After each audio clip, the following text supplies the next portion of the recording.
I once believed my marriage was unshakable until the brutal truth shattered that illusion. Today, my wife gave birth. I should be the happiest man alive. But as I look at the newborn with golden curls just like her mother's, my heart sinks. Born 6 weeks early, I repeat, my voice laced with doubt as I stare at the perfectly developed child sleeping peacefully. I may not be a doctor, but I'm not a fool. A premature baby doesn't look like this. And in that moment, I know my life has changed forever. The DNA test results will come in a few hours, but I don't need them. I already know the truth. This child isn't mine. She belongs to a dead man, my best friend, the man my wife secretly slept with for 4 months. Under usual circumstances, this process would require considerable time, yet the hospital is expediting the DNA test owing to unique factors at play. I question whether the result will bring about any significant change. Seated in a bar a mere 10 minutes from the hospital, my phone incessantly buzzes on the table before me. I find myself stealing glances at the screen, fully aware that the doctor's call is still a few hours away, at the very least. I find myself turning a deaf ear to the ringing of my wife's calls, the pleas of my children, and the persistent chimes from my in-laws. It seems that everyone is eager to uncover the unfolding events, and truthfully, I share that curiosity. The infant is utterly charming, sporting golden curls reminiscent of her mother. At birth, she tipped the scales at 7 pounds 12 ounces and stretched to a length of 19 inches, a flawless, full-term infant. However, my wife insists that she arrived about 6 weeks early. While I may lack a medical degree, I assure you, I possess a fair share of intelligence. A baby born at such an early stage would not exhibit the same level of perfection in its development and coloration. My wife deceived me profoundly, and now that I have gained clarity, I realize my greatest fear has indeed materialized. The child she asserts is mine is in truth the offspring of my late best friend. The waitress sets down my fifth shot of Jack Daniels. At this pace, I find myself shelling out $1,150 for a bottle that typically retails for $125. Yet truthfully, it doesn't bother me in the slightest. I retreat once more into my state of numbness. The Three Amigos feels like a distant memory, particularly for Daniel. From the moment our families settled on the same block, all within a 2-year span when we were about 5, he, Olivia, and I formed an inseparable trio. During the summer, Daniel's family and mine settled in, while Olivia's family became part of our neighborhood the following spring. Daniel and I shared a strong bond, yet Olivia seamlessly integrated into our dynamic. In those days, she was the quintessential tomboy, effortlessly outpacing me and overpowering Daniel. No sport or game we engaged in was complete without her presence. While other girls engaged in the delicate art of doll play, Olivia was out on the field, kicking a ball or swinging a stick with us boys, proving she could stand her ground. As we entered our teenage years, a shift occurred. Olivia underwent a remarkable physical transformation. She transformed from a slender blonde with cascading pigtails into a young woman with blossoming curves, lustrous hair, and a fresh silhouette. Both Daniel and I observed it, yet we chose to remain silent, fearing that Olivia might retaliate if we spoke up. A year later, there were times when Daniel was absent for reasons unknown, and I found that I didn't particularly care.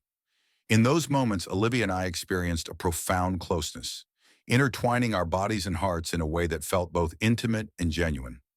On a warm summer Sunday afternoon, while Daniel enjoyed time with his family, Olivia and I found ourselves seated together on my porch swing. In a moment that seemed to suspend time, she leaned in, and before I knew it, my first kiss was upon me, though the conversation had slipped from my mind. In awe, I murmured, rendered speechless by the moment. Olivia's cheeks flushed a delicate shade as our gazes intertwined. I extended my hand toward hers, and together we settled into a gentle rhythm, swaying softly.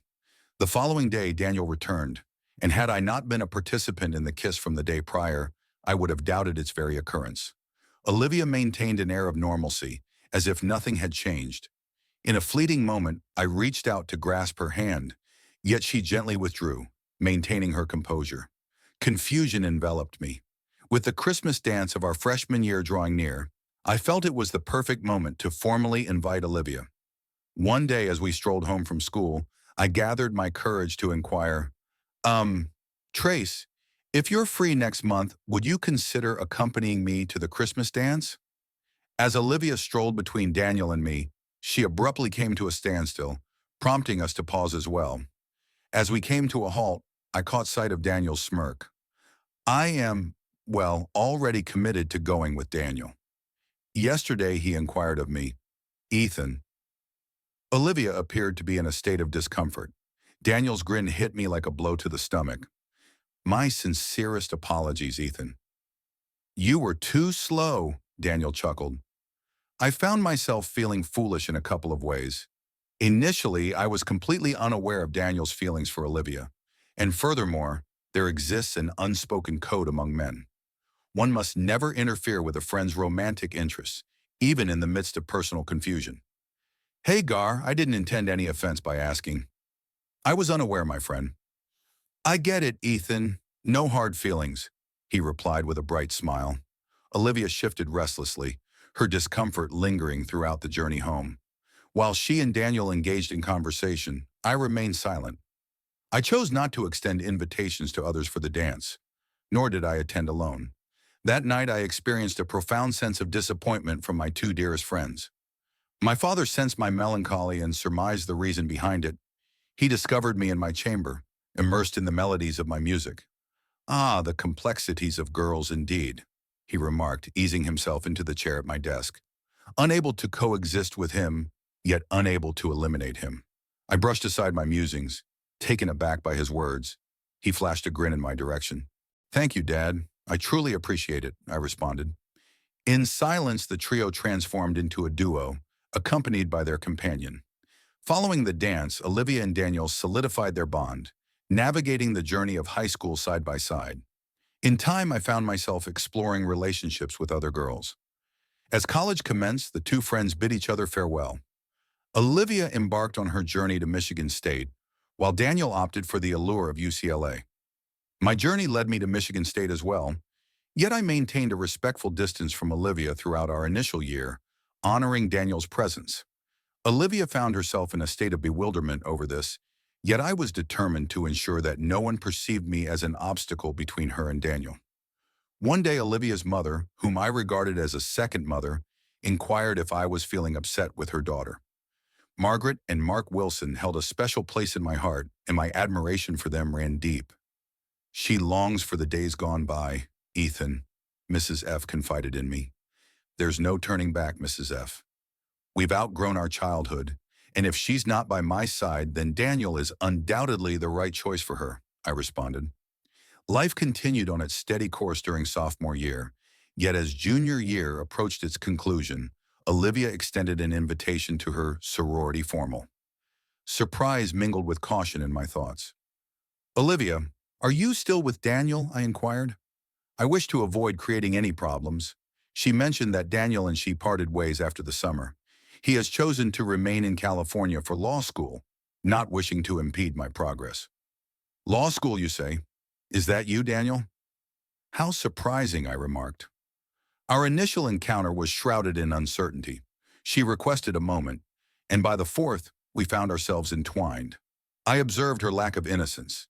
Yet I too bore my own flaws, so I chose to let it go. We spent 2 years together before finally saying I do, despite my lingering doubts. Daniel took his place beside me as my best man. The presence of the man who once shared an intimate bond with your spouse, now standing as your primary supporter during the wedding ceremony, created an undeniably awkward atmosphere. Following the wedding, Daniel made his way back to California, and for more than 20 years he faded from my thoughts. 2 years into our marriage, our daughter Emily graced us with her presence, and 2 years after that, our son Lucas joined the family. My mom shared the news that Daniel would soon be returning home. Our parents still resided in the area, and Mrs. Prescott had informed my mom that Daniel was coming back to say his goodbyes. He was battling cancer and yearned to visit his family while he still possessed the strength to do so. My mother suggested arranging a gathering for him to reconnect with old friends and family, a proposal that Daniel's mother readily accepted. Though still in the nascent phases of his treatment, Daniel appeared to be holding up. Yet the weight of his profound sorrow was unmistakable. He found himself in solitude, having experienced the end of 2 marriages and the absence of children. For hours, the three of us, Daniel, Olivia, and I, delved into the intricacies of life, with a particular focus on his journey and the inevitable conclusion that awaited it. As the evening drew to a close, Olivia put forth a suggestion that would ultimately test the very foundations of our marriage. What if we were to step in and provide care for you until the moment arrives for hospice? Olivia inquired. Both Daniel and I found ourselves surprised by Olivia's proposal. It was a topic that had yet to grace our conversations, and at first uncertainty clouded my thoughts on how we might bring it to fruition. Indeed, our oldest companion, Ethan, who else possesses the ability to accomplish this? Olivia presented her case with fervor. However, Daniel noted that the doctors indicate I may have several months before hospice becomes necessary. You all can't simply abandon everything to attend to my needs. You are currently providing support for 2 children pursuing their college education. Olivia shared that she is employed by an insurance company that places a high value on family leave. Ethan has the opportunity to utilize his vacation time, and we can certainly find a way to make it all come together. That may only grant us a few months, my dear, I responded. It falls short. Perhaps we might alternate, extending it over the course of 4 months. I can handle things by myself for the remainder of the time, Olivia proposed. The notion of this plan did not sit well with me. Though I was aware that Daniel held the title of our oldest friend, it was Olivia who had just stepped forward to dedicate several months away from me and our shared home to look after him. Given that she presented the offer in Daniel's presence, retracting it would cast me in a negative light. Nevertheless, Olivia, that's quite a significant commitment, I started to say, but she interrupted me with a sharp glare. The matter is resolved. That is precisely what we shall undertake, she proclaimed. I took a deep breath and remained quiet. That evening, the moment I stepped inside, my frustration surged forth uncontrollably. What's happening, Olivia? Are you really going to abandon me for months to tend to a past love? You're so selfish, she exclaimed, her voice rising with frustration. Is this regarding his intimacy with me prior to you? That night, I found myself resting in the familiar confines of Jeffy's old room. After 3 long days of deliberation, we finally arrived at a consensus regarding our support for Daniel. In essence, it was Olivia who emerged victorious, as we adhered precisely to the commitments she had made to him. His gratitude was palpable, and I lost track of the countless times he expressed his thanks to Olivia and me. As the first month unfolded, a sense of guilt began to creep in, haunting me for my initial response. By the end of the first month, I found myself quite exhausted from balancing my job, managing my household, and supporting Olivia with Daniel, who experienced his fair share of ups and downs. As the second month unfolded, a subtle tension began to weave itself between Olivia and me.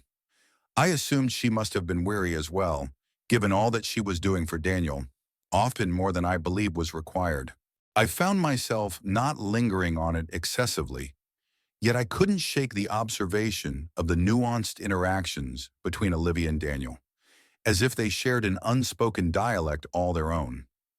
The situation deteriorated further in the ensuing months. At moments, I sensed that I was encroaching upon their shared moments. I observed that Olivia seemed somewhat aloof during our intimate moments. Following a week of separation, my anticipation to reconnect was palpable, yet she appeared to be indifferent. I surmised it was likely a result of fatigue, both of the mind and the body.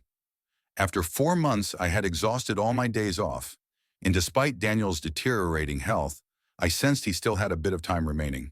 Olivia would bear the weight of everything herself, and I had to reconcile with the reality of solitude for a month or perhaps even longer. As my time off dwindled, our daughter Emily graciously stepped in to assist, a gesture I found truly heartwarming, especially considering Daniel's role as her godfather. Over the course of 2 weeks, she dedicated her time to helping her mother at various intervals. Approximately a month later, Daniel transitioned into hospice care, and within another month, he departed from this world. I returned to California to attend his funeral. Olivia felt an overwhelming sense of devastation, mirroring the anguish of Daniel's parents. They expressed their gratitude to Olivia and me profusely for all our assistance, yet I chose to channel the majority of that appreciation towards my wife. Upon Olivia's return home, She appeared somewhat aloof towards me initially, a reaction I attributed to her sorrow. Then unexpectedly, everything shifted, and for the following 3 weeks, we found ourselves entwined in intimacy each and every day. It was as if we had been transported back to our youth. A month later, Olivia stunned me as she emerged from the bathroom, holding a positive pregnancy test. Her absence of surprise should have caught me off guard, yet I found myself too bewildered by the news to notice.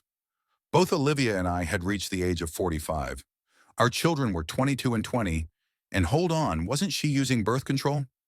I regret to inform you, my dear, that I left my pills behind during our trip to California.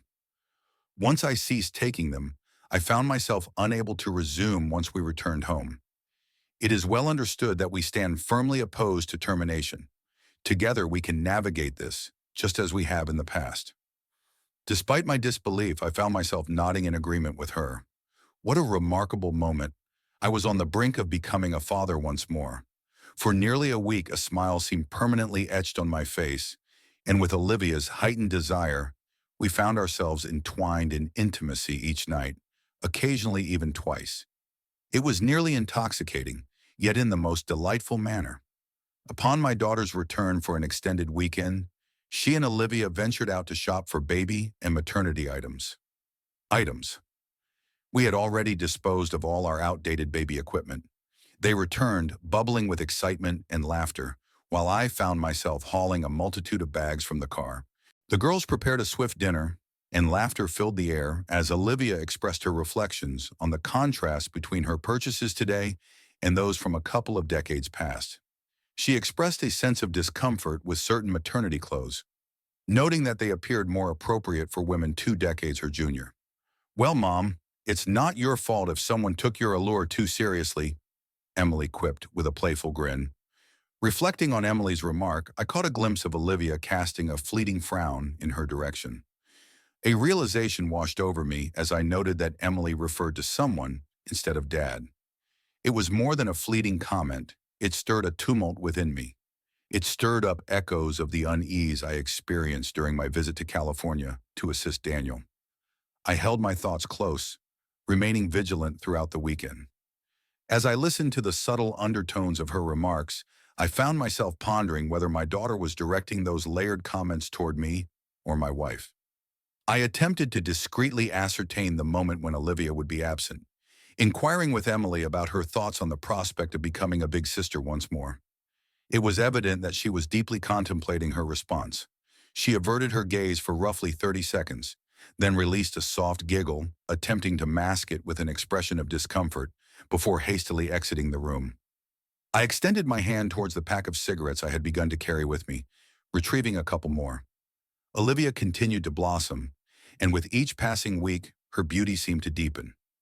Despite the lingering sense of unease, I found myself unable to pinpoint the source of my discomfort, or perhaps I simply preferred to avoid confronting it. Several months later, as I was immersed in my work, an unexpected call from Olivia broke through the routine. After only 3 months back at her job, she decided to take some time off.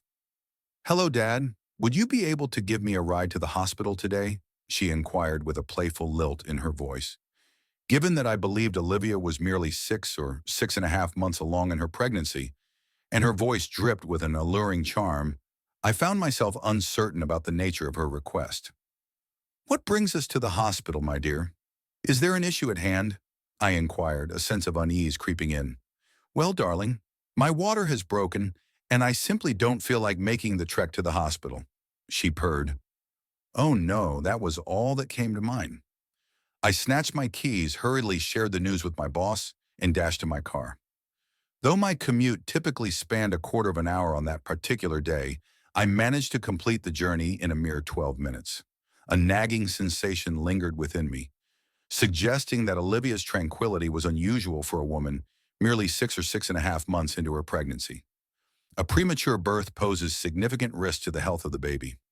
Upon arriving home, I found Olivia to be unexpectedly at ease, while I felt a level of anxiety greater than I had experienced with our first 2 children. 10 hours later, I found myself the father of another beautiful, seemingly perfect daughter, or so I believed. A wave of nausea washed over me as the nurse approached with the baby. Just as she began to extend her towards me, A reflexive hesitation gripped me, leaving the nurse taken aback. This infant was delivered at full term. Correct, doctor, I murmured, my voice scarcely breaking the silence. He cast a fleeting look in my direction before shifting his gaze to Olivia, who remained under the attentive care of another nurse. They exchanged a glance, and then I observed Olivia gently shake her head. Regrettably, Mr. Marsley, I must inform you that I am unable to engage in a conversation regarding the baby's health. Access to the privacy list is not granted to you. It's a hip double regulation, he replied. Regret fills me as I reflect on my next actions. I succumb to a loss of control. To hell with hip double A, I shouted, my voice echoing through the delivery room, startling him and every nurse present. If that child is mine, I have every right to be informed about their health. And if she is not, then you are fully aware of that truth. My consent is required for you to legally include me on the birth certificate. Allow me to express, you certainly lack it. Now please arrange for a DNA test. The atmosphere grew heavy with silence as I burst through the door, discarding my delivery room attire in my wake. As I stepped out of the hospital, I caught sight of both our parents in the room. I lingered at the bar, savoring shots 6 and 7 while indulging in a burger. At that point, every significant person in my life had reached out, save for the doctor bearing the DNA results. I sensed that Olivia was keen to avoid prolonging the situation, as it had become quite evident by then. It seems that 7 shots of Jack and an overwhelming tide of stress overshadowed the revelation that my wife had given birth to another man's child, as I slumbered soundly through the night. My voicemail and inbox were overflowing. Provided that all unfolded seamlessly in my absence, I was meant to return today with Olivia and the baby. I dashed through a swift shower and made my way back to the hospital, a sensation of being battered from within enveloping me. Upon my arrival at her room, I found Olivia gently cradling the baby in her arms. I entered the room, sank into the chair beside her bed, and remained silent.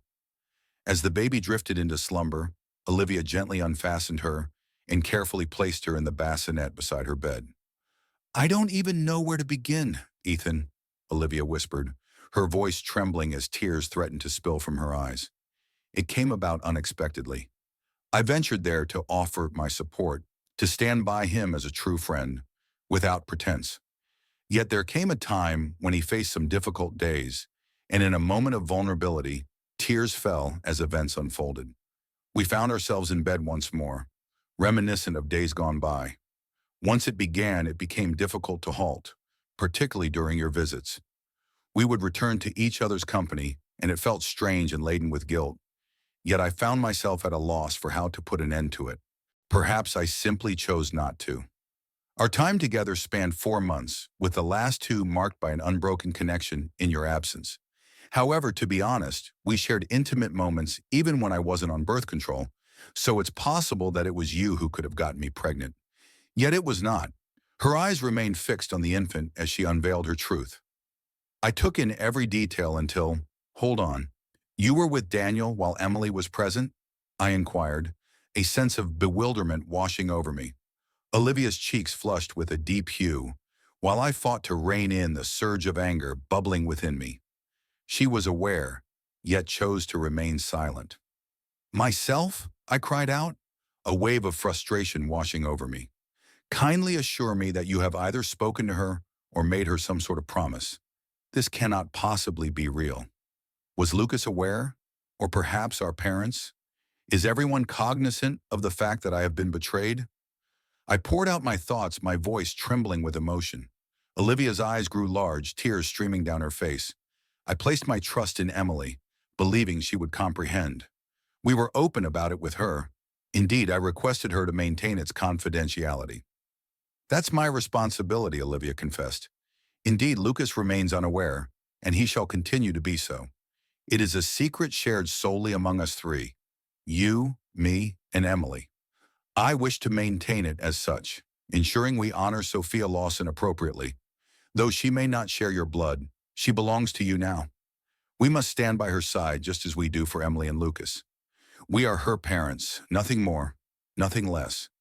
This is for her and for our dearest friend, closest companion. He could never truly be my best friend if he shared a bed with you. One simply cannot treat a person they consider a friend in such a manner.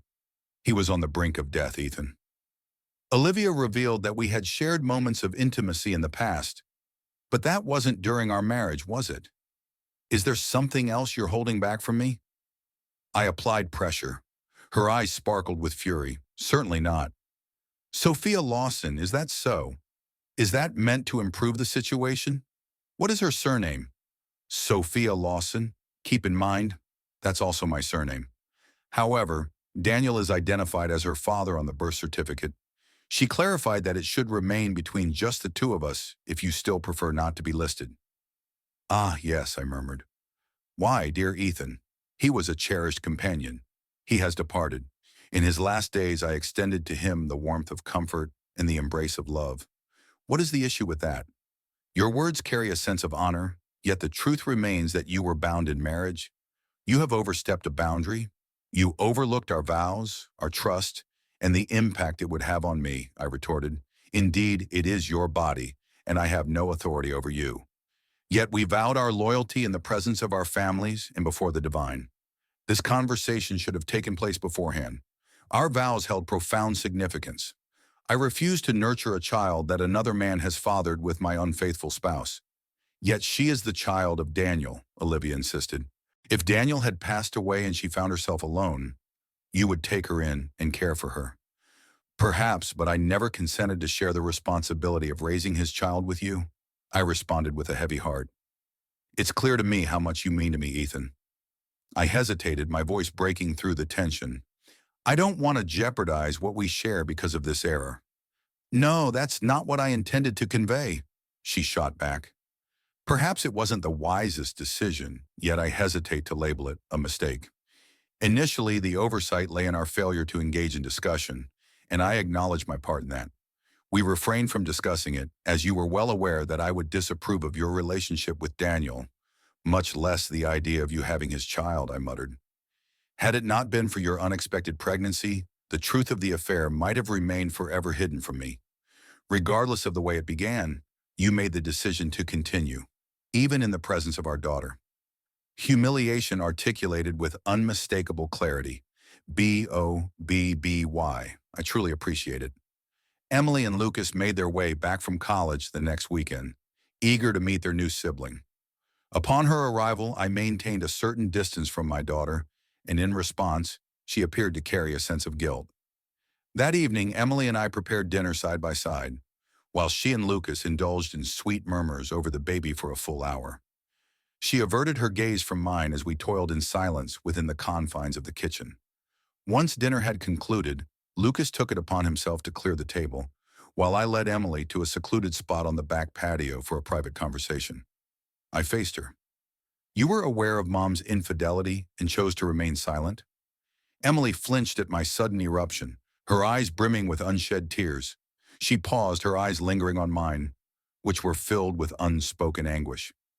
Your efforts for Uncle Daniel truly struck me as commendable. Initially, I was taken aback by my mother's actions.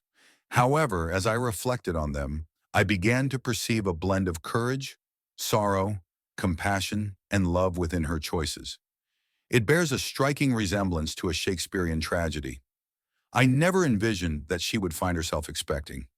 I believed he was too unwell for such things, and I presumed she was using birth control, a kind-hearted companion, or a deceitful sorceress. Text. I suppose those are my choices, I said with frustration, watching her tears fall. What about the calamity that has unfolded in my marriage? Have you given a moment's thought to your father? Clearly not. On a Sunday afternoon, the children made their way back to college. In the aftermath, it was merely the three of us, and an unsettling silence enveloped the house. Olivia made several attempts in the days that followed to engage me with the baby, even if it was merely for a fleeting moment of holding her. With each refusal, her frustration grew palpable. "You're behaving like a child," she exclaimed, her voice rising as she requested that I hold the baby for just a moment. It's time to mature and embrace accountability.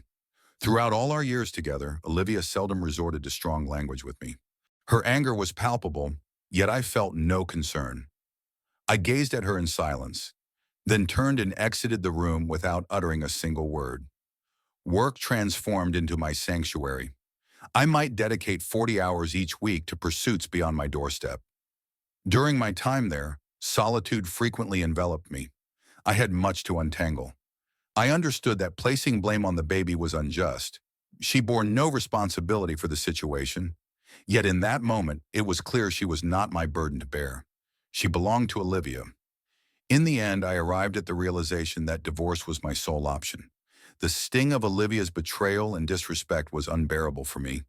With each glance at the baby, my thoughts were inevitably drawn to the image of Olivia and Daniel united. Upon my arrival, I discovered Olivia at the kitchen table, her face awash with tears.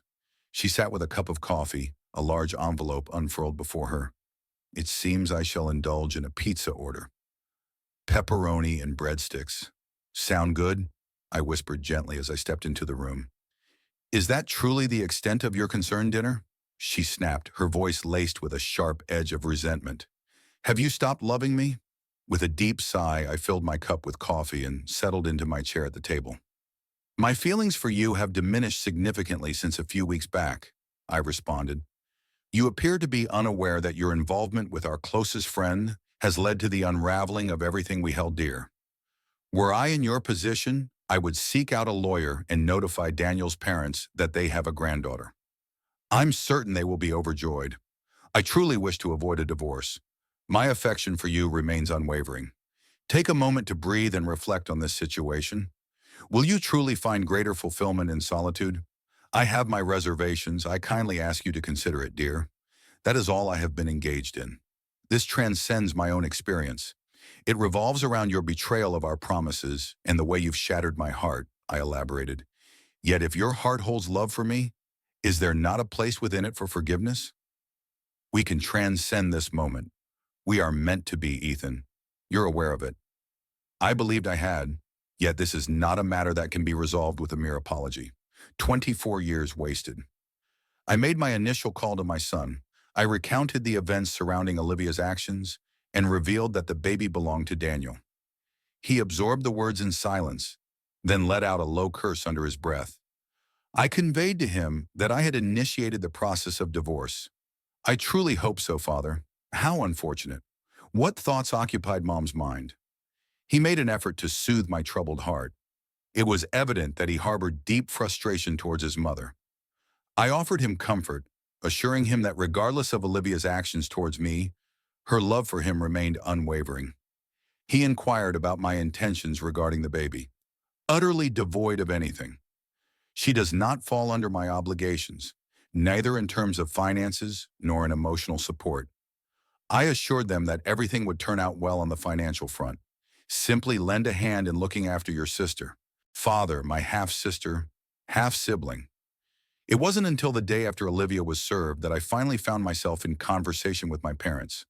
My father was seething with anger towards us both, Olivia for her betrayal and me for permitting her to be alone with Daniel. It was evident from the very beginning that their hearts were intertwined.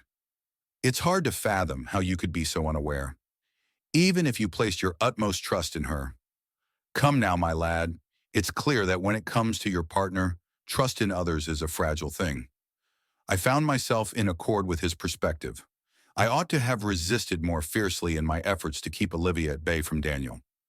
That aspect, at the very least, was my responsibility.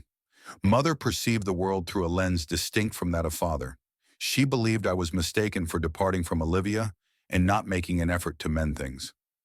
Everyone makes mistakes, she murmured gently, as Dad sat there, his expression a storm of anger. Mom, a true error, would have been if she had shared a bed with him even just once. Choosing to sleep with him for 4 months was a decision, not a blunder. And engaging in it without any safeguards? Incredible, I contended. Yet, Ethan, beneath the surface, you are aware that your feelings for her remain. She will require assistance in nurturing the child. That falls to you, Robert. By the way, Mom added, I still consider that baby my third grandchild. The manner in which my mother uttered my full name, coupled with her tone, revealed her allegiance to Olivia. Father cast a fleeting gaze at the ceiling before returning his attention to me. He was acutely aware that trouble awaited him with her later. I refrained from calling Emily.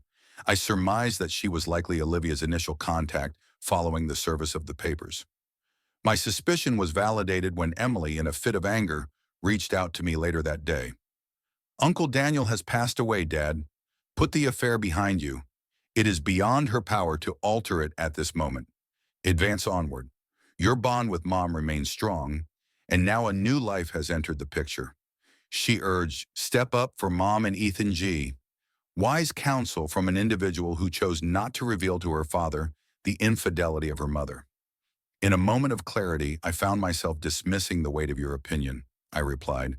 It came to my attention later that Daniel's parents were both astonished and overjoyed to discover they had a granddaughter. Though they felt a pang of disappointment at Olivia's intention to keep it under wraps, they could empathize with her motivations. The following day, they reached out to me, imploring that I remain with Olivia and nurture Daniel's daughter. They held the conviction that I was the most suitable candidate for the role, considering the strong connection we had cultivated over the years. I appreciate the vote of confidence, but I'm afraid I'm not that person. My anger towards Daniel and Olivia clouds my thoughts, I admitted. I sensed Daniel's parents flinch through the phone line, yet an overwhelming wave of guilt eluded me. I was merely expressing the truth. Then the phone rang with my in-laws on the other end, imploring me to remain by Olivia's side. They recognized that her actions were both terrible and foolish, yet they held the belief that she still loved me and desired to raise her child alongside me. I valued their concern, yet I questioned whether I could truly move past what had transpired. Olivia resisted the divorce, and her attorney orchestrated a series of 12 joint counseling sessions. I had to leave, yet I refused to be a doormat in their presence. Upon stepping into Dr. Jocelyn McAdams' office, I was struck by her air of propriety and professionalism. She appeared to be a decade our senior, clad in a gray blazer and a skirt that exuded professionalism. Olivia had taken her place to my right. Dr. McAdam invited Olivia to take the floor first, and as she began to speak, my mind wandered into a realm of its own. I believed that my moment to voice my thoughts would come next, yet I found myself mistaken. "Mr. Carter, it seems you possess the crucial element that will determine the destiny of your marriage. By putting aside your pride and resolving matters with Olivia, you can preserve the unity of your family." What a surprise that was, especially from someone who claims to be a professional. It seemed as though the world around me was urging me to toughen up and carry on. Had I stumbled into a different realm altogether? "Hold on a moment, Doc." I started to speak, but she interrupted me. "May I speak with Dr. McAdam, please?" "Let us maintain a professional demeanor. I prefer that neither of you view me as a personal friend or ally." "Is that your position, Doctor McAdam? Is that what holds the greatest significance for you? It appears that you have already formed an opinion without considering my perspective on the matter." I rose to my feet, pivoted, and made my exit. As I made my way home, I reached out to my lawyer, firmly requesting a neutral counselor for our upcoming sessions. The subsequent counselor at least took the time to listen to my perspective after considering Olivia's account, yet I couldn't shake the feeling that I was engaged in a relentless struggle. "It seems you have acknowledged that your feelings for your wife remain, Mr. Carter. Her affection for you runs deep, and now a new life is part of the equation. What steps must be taken to achieve reconciliation?" Dr. Lauren Event inquired. "To begin with, we have never truly functioned as a family. That is not my child." "I refuse to take on the responsibility of nurturing another's child," I responded. "Ah, so this is a matter of your pride?" Dr. Avent remarked, a self-satisfied smirk playing on his lips. "It appears that victory eludes me in my dealings with you all, doesn't it?" Frustration seeped into my voice as I spoke. "What is the reason this revolves around me? Allow me to craft a vivid scene through my prose. I was not the one who deceived my partner or bore a child with another man. You ought to be questioning Olivia about the reasons behind her choices and her intentions moving forward," I remarked with emphasis. I cast a fleeting look at Olivia, observing the deepening lines of her frown. The counselor attempted to maintain a composed demeanor, yet I was caught off guard, reminiscent of the classic Monty Python gag regarding the unforeseen Spanish Inquisition. Mr. Carter, should you choose to divorce your wife and subsequently marry a woman who has children, would you not find yourself in the position of nurturing another man's offspring? Dr. Event inquired. Indeed, you make a valid point, Doc. However, in Olivia's situation, the child was conceived during our marriage, which I believe marks a significant distinction. Wouldn't you agree? She offered a subtle nod, yet her thoughts were far from complete. However, given that the man in question passed away prior to the child's birth, are we not merely quibbling over details? Are you not being a bit trivial about this now? Dr. Event responded with conviction. Trivial? Petty is when you are aware of your mistake yet opt to conceal it. It was only when I confronted her that she finally admitted the truth, I replied. She appeared poised to elaborate further, yet I had reached my limit. Doctor, this situation is utterly ridiculous. Indeed, my affection for her remains. It's not something that can simply be turned off. How can she profess her love for me after cheating, becoming pregnant, and attempting to present the child as my own? If her love for me was genuine, she would never have acted in that way. It was not merely a singular event. They shared numerous encounters. Now she claims it was out of compassion to everyone. He was a dear companion, and his time was slipping away. If it was truly filled with compassion, why did she not choose to discuss it with me, her husband? For she was aware that my answer would be a firm refusal, and she was aware of it. I recognize that it is her body. Yet once we exchanged vows, she relinquished the right to share her body with another man without discussing it with me first, just as I would if I desired to be with another woman. Once we pledged ourselves to one another, we were no longer navigating our paths in solitude. It was as straightforward as that, I concluded, Doc. The counselor remained seated, resembling a lifeless figure with her eyes wide open, rhythmically tapping her pen against her pad. Is there still enough love within you to embrace the role of a father? Dr. Event inquired. Your affection for your wife remains, while the biological father of the baby has departed. We should refrain from portraying her as a victim. Elevate yourself. That's quite a clever remark, Doctor. So you're challenging my masculinity, are you? My wife and her closest companion shattered my heart. If he were still among us, I would deliver a solid punch to him. My affection for her is dwindling rapidly. Regarding the baby, it's regrettable, yet it falls outside my obligations. In essence, this marriage is beyond repair. During the subsequent counseling session, I remained quiet, offering only greetings and farewells. Olivia pleaded and wept. It appears that you remain steadfast in your decision, Mr. Carter. I shall notify the judge. The event has come to a close. Thank you, Doctor. 6 months later, just before Christmas, the divorce was finalized. In our no-fault divorce, we divided everything equally. Olivia compensated me for my portion of the house, a fair arrangement considering her responsibilities as a parent. Daniel's inheritance contributed to the house, while I took on the responsibility of alimony due to my higher earnings. While my son stood by my side, I sensed his desire to indulge.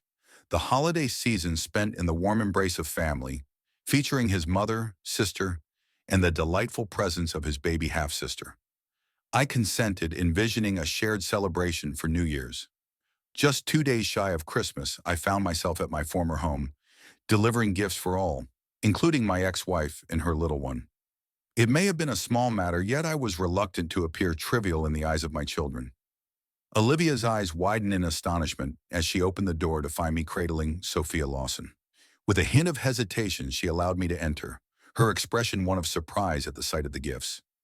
As I stepped into the living room, the sight of the familiar Christmas decorations greeted me, though I realized I hadn't been the one to arrange them this year. Olivia observed the turmoil etched on my features as I surveyed my surroundings, struggling to hold back the tears. Care for a glass of eggnog, Ethan? Next, I shall place the gifts beneath the tree. Would you mind holding the baby for a moment? Though I longed to decline, I found myself unable to muster the courage to do so. With a heavy heart, I accepted the baby, the child she had with Daniel. I stifled the unease churning within me as she stepped away to fetch the eggnog.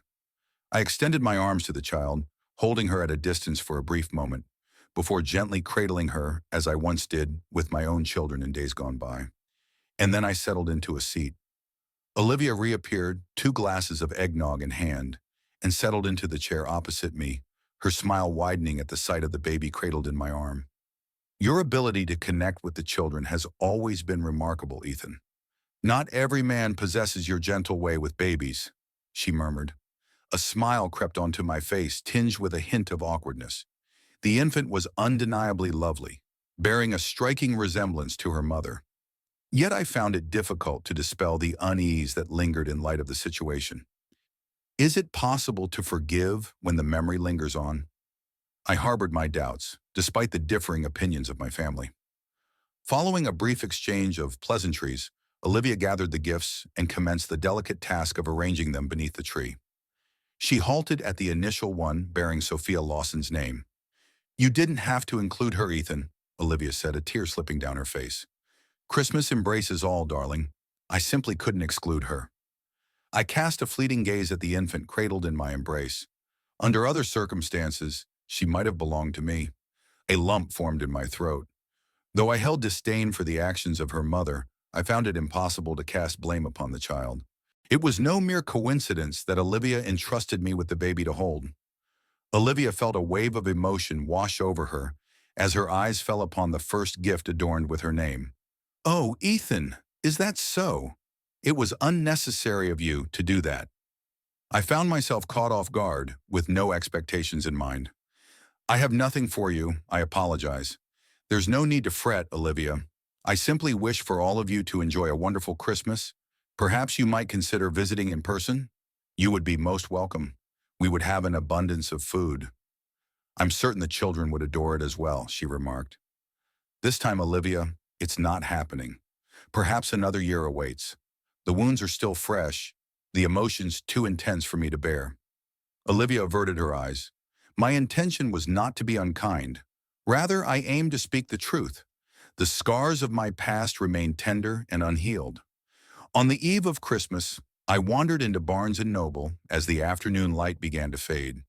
Lost in the pages of a new Clive Cussler novel I had treated myself to, I savored a peppermint mocha latte from the cozy Starbucks within. In the cozy ambiance of Starbucks, a few other individuals were also engrossed in their books. Similar to my experience, we were nearly forced out when they, shut down. I returned to a still abode, yet I was ready. I had gathered some chicken salad and prepared a slice of toast. The meal was perfectly complemented by Ruffles chips and a fine pour of Don Julio tequila. I certainly understand the art of self-indulgence. On Christmas morning, I found myself waking up with a slight hangover. With 4 aspirin coursing through my system, a couple of Pop-Tarts fueling my energy, and 3 cups of coffee igniting my spirit, I felt prepared for whatever lay ahead. The sole complication? I found myself without any grand designs. I found myself at my parents' home, savoring my mother's delicious baked ham dinner and sharing a handful of gifts. My children had thoughtfully placed gifts for me there, knowing I would be present for the holiday. After dinner, we indulged in steaming cups of hot chocolate, enriched with a splash of peppermint schnapps. Visions of yesteryear's Christmases cascaded through my thoughts. I came to the realization that remnants of my feelings for Olivia lingered, and I found myself questioning whether my choice had been the correct one. It appeared that all were lost in contemplation of their yesterdays, myself included. We trust this sits well with you, Ethan, but Dad and I consider Sophia Lawson to be our grandchild, and we've picked out Christmas gifts for her. Mother shattered the stillness. Daniel has departed, Ethan. The infant will not recognize him. She is open to embracing any worthy man as her father. While we may not see eye to eye with Olivia's actions, we can understand her perspective, and our affection for her remains unwavering. It's time for you to rise to the occasion, Ethan. It would be wise to consider doing so. It seems that desire is universal, and I believe you share in it as well. You simply lack the ability to acknowledge it. You fear that others may judge you for choosing to take her back and embrace the responsibility of raising the baby. Mom's eyes glistened with tears as she reached the end. Father cast a piercing glare in my direction. Was I the sole one overlooking something? Perhaps. Yet I would find it impossible to reconcile with my own conscience if I took that path. For months she deceived me, weaving a web of lies, and ultimately brought another man's child into the world. Was her justification regarding Daniel's compassion? It lacked impact for me. A year passed and little had shifted. The routine of work, solitude at home, a lack of romantic pursuits, and dwindling friendships persisted. Friendship was never a plentiful resource for me. Olivia possessed an abundance, and as a couple, we shared plenty as well. Yet they largely disappeared following the divorce. I wasn't taken aback by the departure of her friends, yet I found it unexpected that our mutual acquaintances followed suit, until a former friend revealed the truth. Olivia was spreading the word that I abandoned her after the baby, conveniently omitting the fact that the child wasn't mine. As I sat alone in a local bar, the door swung open, and in walked Mark and Linda Evans, taking their seats with an air of familiarity. They belonged to our circle of friends, yet their response to my greeting was decidedly frosty. With a disdainful curl of her lip, Linda cast a scornful glance, while Mark managed only the barest semblance of civility. I had done nothing to provoke their ire, yet I found myself seething at the icy reception, determined not to let it go unchallenged. What on earth have I done to you all? I lost my composure. It was not directed at us, but rather at Olivia, Linda retorted with a sharpness in her voice. How could one forsake the most delightful woman in existence merely because she chose to embrace motherhood later in her journey? Your shortcomings are quite evident, aren't they? Is that truly the essence of this matter? I inquired, taken aback. Listen to my words before forming an opinion. They motioned for me to sit down, yet my restlessness kept me rooted in place, standing before their table. I leaned in, my voice barely a whisper, to avoid the need to shout. Allow me to surmise that no one has informed you that the child in question does not belong to me, correct? She became pregnant by her former partner, who tragically succumbed to cancer not long after. She attempted to deceive me into believing it belonged to me. After 24 years of marriage, is this truly what I receive? Indeed, I did not part ways with her. She has departed from my life. Forget her, forget both of you, and forget everything else you hold dear. I departed, leaving my astonished former companions at the table. The onset of my second Christmas as a divorced man mirrored the experience of the first. This year's Christmas Eve gathering of the Losers Club at Barnes & Noble featured a modest assembly of four: myself, another gentleman, and two ladies. I cast a fleeting glance in their direction. One possessed a cascade of curly red hair, adorned with freckles and a welcoming expression, while the other, she was a vision of beauty, Asian with flowing black locks, her curves subtly revealed beneath a cozy sweatshirt and fitted jeans.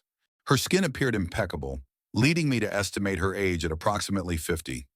After a brief moment of observation, the thought crossed my mind, why not? Her only response was a firm no. I took hold of my book and latte, making my way toward her. As I approached, she lifted her gaze. I missed your presence here last Christmas Eve. Welcome to the Christmas Eve Losers Club, where new faces are always a delight. I am Ethan, the esteemed president of the club.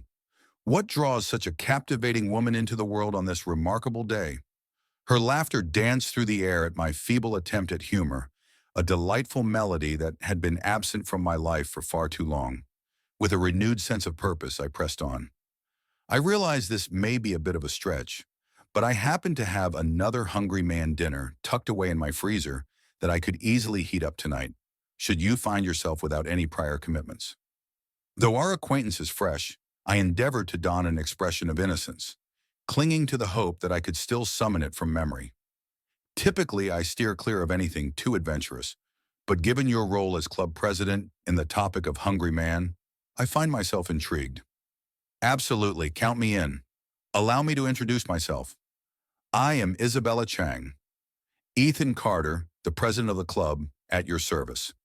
I provided her with my address and invited her to arrive at 6. After that, I made my way home to start preparing dinner. As she stepped through the door at precisely 6, both meals were warming to perfection. It struck me that perhaps we were both a touch mad.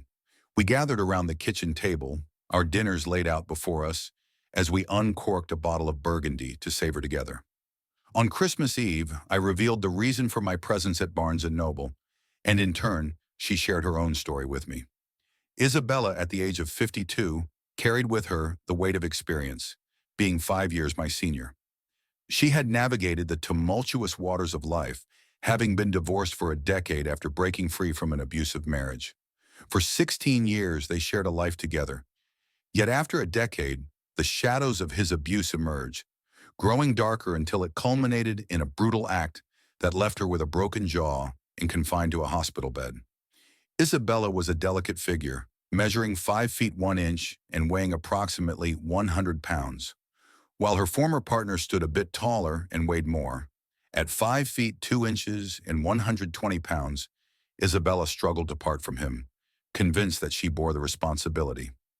Only after a counselor illuminated the truth of her situation did she come to understand that she bore no blame, leading her to make the decision to divorce him following her awakening in the hospital from yet another brutal beating.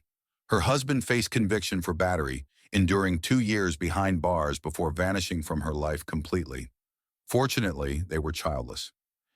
Isabella revealed that her dating life had been sparse since her divorce, and she found herself without family nearby. She confessed that Christmas had always been a challenging season for her voice trembling as she fought to keep the tears at bay. Perhaps it was a touch reckless for me to accept the invitation to come here tonight, yet the thought of solitude was far less appealing. And who could possibly refuse a dinner for a hungry man, she conceded. As I lingered in a state of self-pity at Barnes & Noble, a conversation with Isabella illuminated the truth. My circumstances were far more favorable than those of many others. We nestled into my couch, glasses of wine in hand, as we indulged in a selection of Christmas movies. We began our journey with the Mr. Magoo rendition of A Christmas Carol, and it became clear to me that Isabella was truly remarkable when she wholeheartedly embraced my perspective that Mr. Magoo embodied the quintessential Scrooge.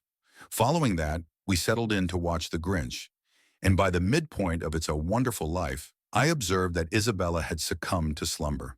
She appeared so serene that I took a large quilt, draped half over her, and nestled beneath the other half.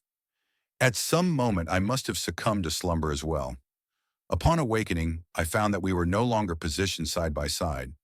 In a moment that felt both serene and intimate, we found ourselves lying together, Isabella's head gently nestled against my chest, her form partially draped over me. With one arm securely encircling her, my other hand slipped effortlessly into the depths of a back pocket.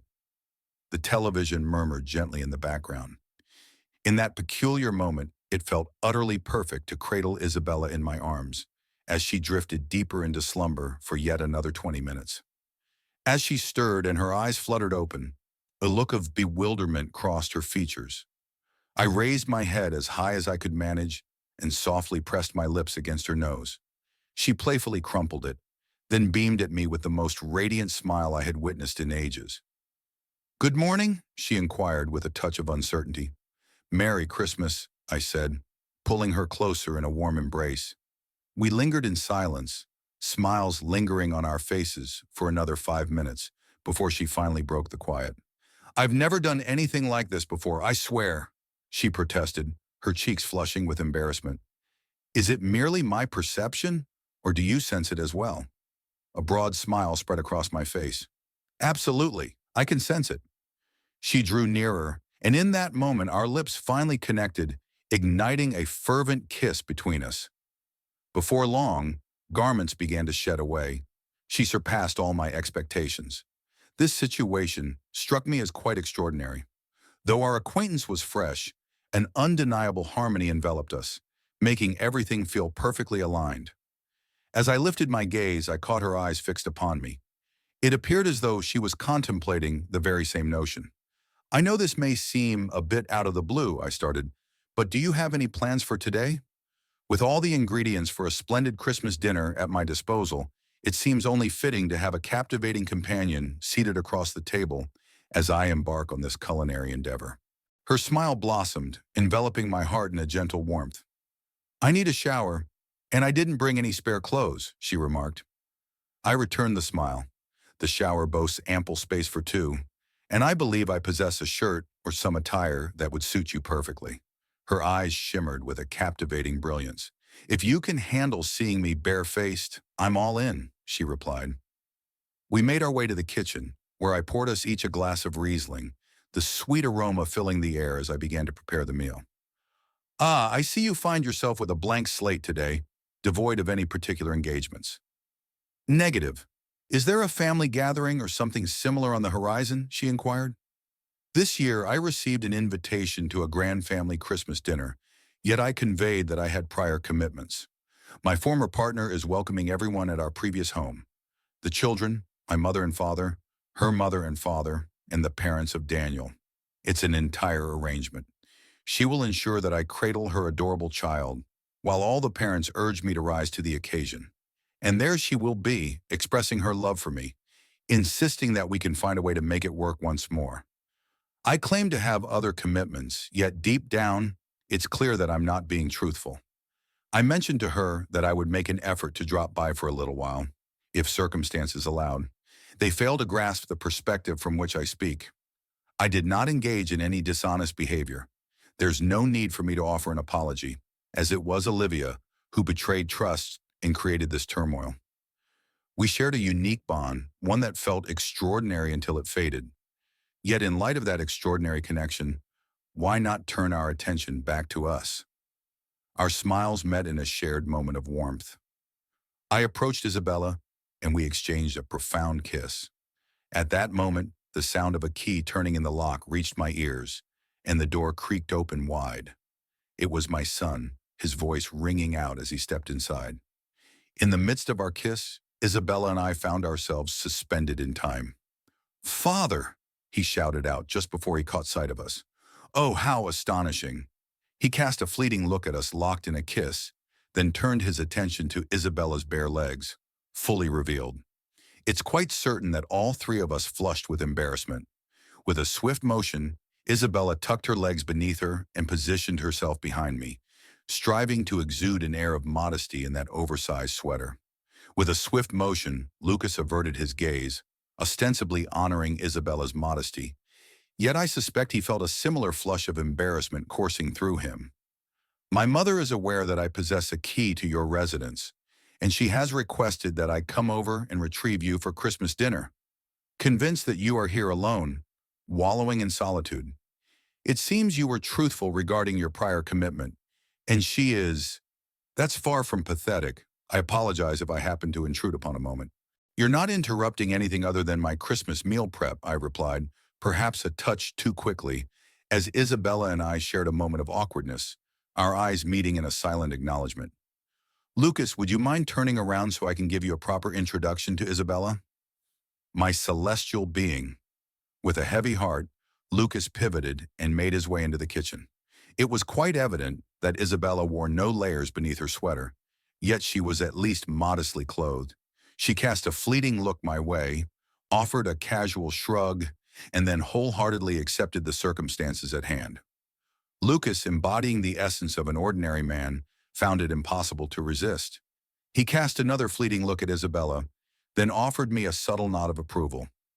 "It's a pleasure to meet you, Isabella, and I appreciate your support for my dad," Lucas remarked. It brings me joy, Lucas." "Your father is quite remarkable," Isabella responded. "Indeed, it appears that certain members of the family momentarily lost sight of that," he observed. "Did everyone enjoy the gifts I left behind?" I inquired, changing direction. "What are your thoughts on Ethan G? Was she pleased with her gifts?" "Your ability to create wonder remains, Dad. All were enamored with their delightful treats. The infant reveled in the treasures bestowed upon her. It's hard to fathom the sheer volume of treasures she unearthed beneath the tree, particularly with the generous contributions from all the grandparents," Lucas remarked. "Excellent, excellent," I remarked, nodding with a sense of fulfillment. Then Lucas remarked that he needed to take his leave. After giving a nod to Isabella, he received a warm embrace from me. "The arrival of a new year?" I put forth a suggestion. "I assure you, Isabella will be more appropriately attired." "Oh, indeed," he responded, his cheeks flushing with a deep crimson hue. As soon as Lucas departed, Isabella cast a glance in my direction. "Was that experience as awkward as it felt?" she inquired. "What is this all about concerning New Year's? I find myself without a voice in this matter."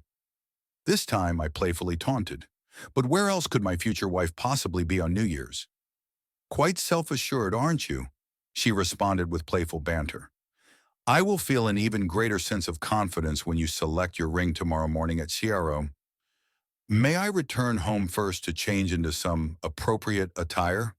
If you insist, I replied, feigning a sense of disappointment. On the subsequent morning, Isabella chose a 1-carat marquise-cut diamond engagement ring. Following that, we enjoyed lunch together, and I revealed the joyous news of our engagement to my son, and subsequently to my parents. Though my son radiated genuine happiness for my achievement, my parents appeared less enthusiastic. It seems they clung to the belief that I might mend things with Olivia and embrace her child as if it were my own. Isn't this all rather unexpected, my dear? My mother inquired. Is it possible that your actions are motivated by a desire to retaliate against Olivia? Surely you realize that she still holds feelings for you, don't you? Mother, I assure you, my intentions are not rooted in vengeance. As for Olivia's emotions, her behavior certainly conveys more than mere words ever could. Wouldn't you agree? Olivia places herself at the forefront of her own narrative. I chose not to inform my daughter. Even after we had mended our differences to a degree, she remained loyal to her mother, perceiving Olivia's deeds as noble and deeply entwined with affection. I suspected she would ultimately discover the truth and attempt to persuade me to choose her mother over Isabella. After more than 25 years with Olivia, my emerging connection with Isabella felt utterly mysterious. Our mutual attraction eluded reason, and she seemed to weave effortlessly into the fabric of my existence. Our dialogues unfolded with ease, as if we had shared a lifetime together. Though I had never subscribed to the notion of love at first sight, there was an undeniable harmony in everything between us. Isabella was no young thing, and she seemed just as perplexed by the immediate and deep bond we shared as I was. At first we delved deeply into our analysis, yet soon we recognized the trap of overthinking and chose to allow events to progress in their own organic manner. And it felt inherently right. In the span of a month, she took the step to move in with me, and for the following 6 months, we found ourselves seldom separated. Even though Isabella was not Olivia, my parents appeared to be quite fond of her. Nevertheless, my daughter Emily made her aversion to Isabella clear, likely due to her lingering hope that I would mend things with her mother.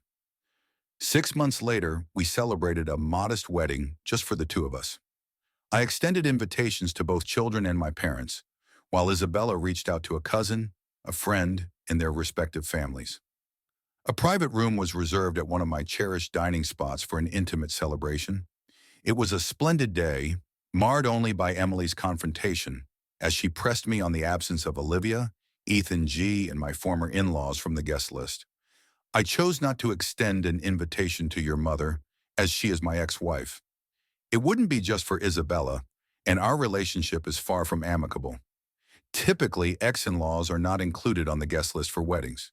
After 2 long years, Isabella and Olivia finally crossed paths at the enchanting celebration of Emily's wedding.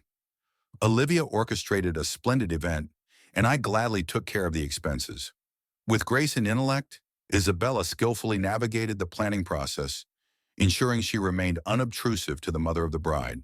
At the wedding, in addition to supporting it financially, I took great pride in walking Emily down the aisle. As I caught sight of Olivia, a wave of memories washed over me, bringing to mind cherished moments spent with her and Emily. Those delightful afternoons filled with coloring and the sweet aroma of baking cookies. It served as a poignant reminder that our 24 years together held moments that were not entirely devoid of joy. Isabella perceived the depths of my emotions and offered solace as the church service unfolded. Her tender kiss reassured me that I was capable of facing the day ahead.